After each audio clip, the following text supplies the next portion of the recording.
સાબરકાંઠાના હિંમતનગર નગરપાલિકાની સામાન્ય સભામાં ભાજપની આંતરિક જૂથબંધી અને વિખવાદ ખુલ્લો પડ્યો। સમિતિઓની રચના અને ખાતાની ફાળવણી મુદ્દે અસંતોષ વ્યક્ત કરતા વોર્ડ 4 ભાજપ કોર્પોરેટર ગોવિંદસિંહે સભા દરમિયાન વોકઆઉટ કર્યું હતું। તેમણે જિલ્લા સંગઠન ધારાસભ્ય અને પૂર્વ ધારાસભ્ય પર પક્ષપાતના આક્ષેપો કરતા નેતૃત્વ સામે સવાલો ઉઠાવ્યા હતા।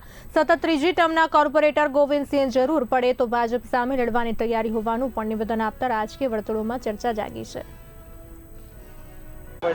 આજે નગરપાલિકાની કારોબારી મીટિંગ હતી, એમાં ખાતા વેચણીનું રાખેલું હતું।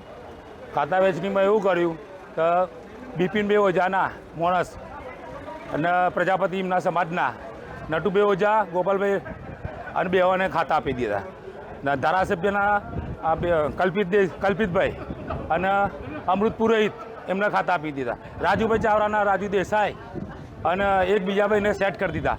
ઈવાની ટીમને સેટ કરી દીધા। મેં તો એક સફાઈનું કામ માટે એક સારું હિંમતનગરમાં સફાઈનું એક અભિયાન ચલાવવું, એક સારું કામ કર્યું, એના માટે હું માગણી કરી હતી।